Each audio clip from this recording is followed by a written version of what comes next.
My name is Marilyn Pollard. And what is your relationship with water, fluoride in water? Okay, the realisation back in September 2008, I was brushing my teeth with the fluoride toothpaste and teeth started hurting, changed to Sensodyne, they got worse. So then I opted for a fluoride-free toothpaste and hello, my teeth settled down, the pain went away. And at the time I was having a lot of, over the years, random vomiting and nausea, and I thought it was my medication that I'm on, but it wasn't, it was the fluoride that was doing it to me. So what symptoms do you actually get from continuing to use fluoridated water? Okay, headaches, itchy skin, if I wash my hands all day with the water, they'll just go red and feel like fine grade sandpaper, and then the skin will just start splitting open and bleeding. These days when I have my once a week shower, I usually vomit within the first 24 hours and I'm in bed for 2 days because I just can't move, wobbly legs, dizziness, just extreme exhaustion, and the brain is just not working at all. So how do you shower or clean yourself or wash your hair or... Okay, I use baby wipes to clean myself every day. Not ideal, but what else can I do? You've got to have some form of hygiene.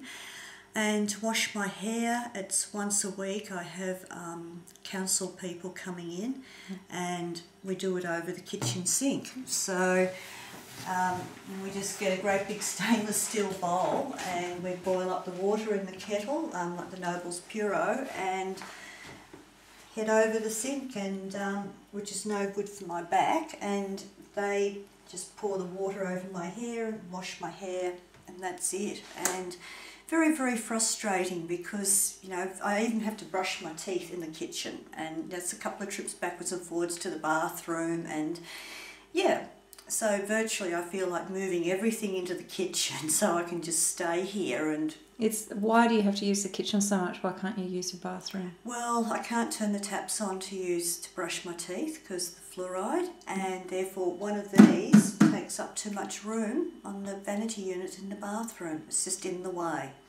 So it's just easier to do it here. And physically for me to carry them, you know, have one heavy, and yeah, it's just less messing around. It's just easier. This is what I do to wash my hands. Turn the tap on, and hopefully with these containers it's a good tap. Sometimes they're bad taps and I have to change them over, so I collect the taps. I don't throw them all out.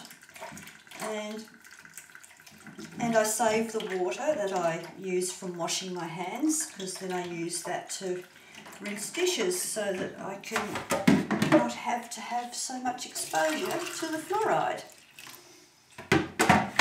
And that's daily what I do. It's how I wash my hands. It's just part of my life now.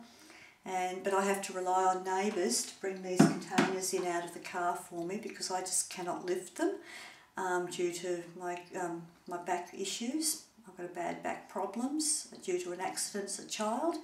And with this whole fluoride thing, it just hasn't helped at all. It's just made life more unbearable.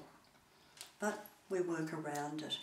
This is where I do all my food prep now, because I cannot eat anything that's bought from a restaurant or takeaway, anything like that. No processed foods, because of the fluoride is in everything. So I try and do everything I can. I do have help from the council because of my back, I cannot stand and cut and do things for long periods of time.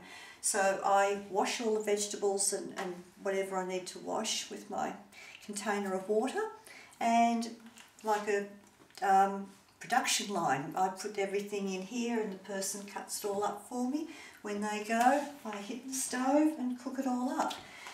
And then I package everything when it's cold and freeze it, because I do everything en masse, like big bulk amounts, just to limit how much I have to do food prep. So I've got a very good variety in my freezer now of food. And what about when you have to go out, like you said you have to go to hospital? Oh, when I go, every 3 months I go to hospital for treatment for my medical condition, and my doctor has told me that I have to take all my own food and water, because if I eat the food in the hospital and drink their water, I'll get very, very sick. The treatment won't work, and it's wasting his time and my time, plus a lot of money. It costs a lot of money to have this treatment. And every 3 months, it's just like going camping. I have to take everything with me, and it takes the nurses about 2 wheelchair loads to get everything into my room at the hospital. And they've been great. I even have to take my own bowls, because in hospital they've got that heavy plastic that they use for bowls, and when they go into the dishwashers, it's very hot water, lots of steam, and they just absorb the fluoride. So I have to take all my own things to eat with as well. So what about if you go, do you go on holidays? I can't go on holidays because where in Australia is there no fluoridation. Okay, you can go to a little country town, but it might be exciting, but basically if I want a decent holiday and have a relaxing time not having to do anything, I have to go overseas. Europe, Scandinavian countries cannot afford that. Why Scandinavia specifically? They've got no fluoride in their water. They've taken it out. They've taken it out quite a few years ago. Same as a lot of countries in Europe as well. And why? Do you know why they've taken it out? Because of the health effects that it has on people. After 40 years of it being in their water, they've looked at the bigger issues and seen what it does to people, and they've decided that it's got no health benefits, no benefits for your teeth, so they've taken it out. And they've been finding what it's been doing with organs, the damage to the internal body when they've done autopsies. And that's how they've been, working it out. Like if I bring the container in, it's just going to sit here, and it's just going to hang over one end here and just there. It's just not going to work. It just doesn't give me room to move, and it's just not feasible. So I just do it all in the kitchen, but I use my baby wipes to wash myself. I do that in here, and it's a daily process. So here we are in your washing area. Perhaps you could tell us a little bit about what happens when you wash your clothes.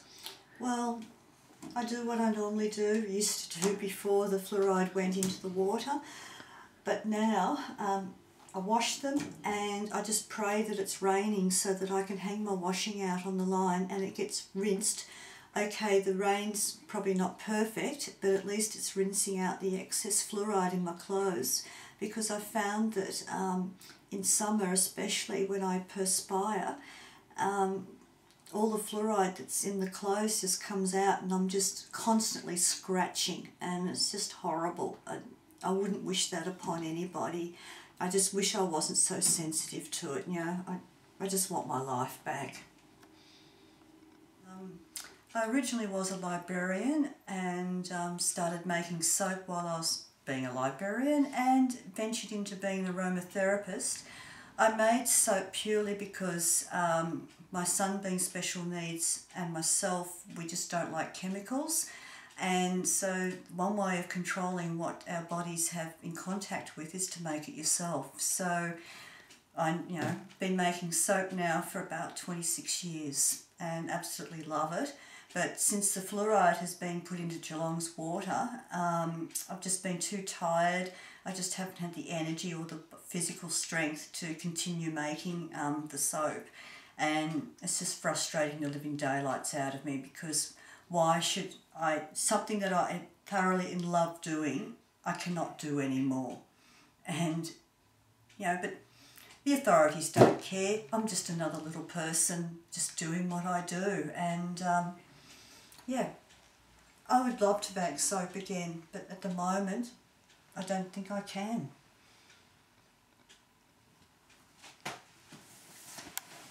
So what's this about a fluoride baby? Oh, when I went to pathology, I had to have some blood tests done because fluoride inhibits the absorption of calcium into your body. And with my bone densities over the last 4 years or more, they're querying me taking calcium and vitamin D, which I have been doing. And now my doctor's actually starting to get concerned because when I have a shower I vomit, and so we had calcium levels and just full blood work out, and I told the person that was taking the blood why I was having the test done. She goes, "I'm a fluoride baby. I come from Melbourne." And I just thought, and she was proud of it. And I just said to her, well, she goes, "There's nothing wrong with me." And I said, well, maybe not for the time being, but, give it a chance. And, yeah. But most of the people at in the pathology places around Geelong have not heard one good thing about the fluoride. They just hear it from people coming in, and most of the people in Geelong are just sick of it. They don't want it, and there's that many people with filters on their taps. It's just unbelievable. And I've got friends that are plumbers, and they are just flat out putting filtration systems on people's taps. And why does the government, persist in doing what they're doing when we're trying to avoid it and doing everything we can, those that can afford the filtration systems? And people are buying water. The supermarkets are saying they have not sold so much, spring water or Noble's Puro water than ever before. Since the fluoride's gone in, they're making that much money on bottled water. It's just amazing. And that's just what's happening. That's part of the bigger picture. Do you know much about filters at all? I have researched... The sort of filters that are needed to take or remove fluoridation? You're going to be looking at full-on 4 or 5 stage filters, and to really do a good job of it you need a commercial filtration system like a reverse osmosis, but that'll take it out, the full big commercial ones. But like, who's got 10 to 20 grand plus to buy one? Plus environmentally it's a disaster. Because 50% of the water is wasted, and that has got all the heavy metals and the fluoride, all the chemicals that are part of the fluoride mixture, they get taken out and it goes back into the ground. So you're polluting your own property with chemicals that are toxic. So that's not the answer either. And so basically you've just got to try and find a filtration system, a good 4-stage one, and hope that the section that takes out the membrane, it's like an ion section with a membrane, that it doesn't back up, because once it backs up, the fluoride will just come back straight into the water again. So you have to be very vigilant in watching, the concentration levels and changing your filters on a regular basis, which can be expensive as well. But none of us really know at this stage how long we can get out of our filters, how long they'll last for, whether it's 3, 6 months. But different parts of your filtration systems do have to be changed, anything from 2 to 6 months, and different companies have different, things in place. But that's it. But I can't afford a filtration system, and as far as I'm concerned, the government should be buying me one. But will they? No, because fluoride doesn't make you sick, according to them. It's apparently safe and effective. Yeah, exactly. They think it's safe and effective. But at the Department of Inhuman Services in Melbourne, where Dr. Carney and his little lackeys, work, they're all drinking bottled water and filtered water. They don't really turn a tap on. They don't drink the fluoridated water, because bottom line is they know what it really does to you. It makes you sick, and they don't want to get sick themselves, do they?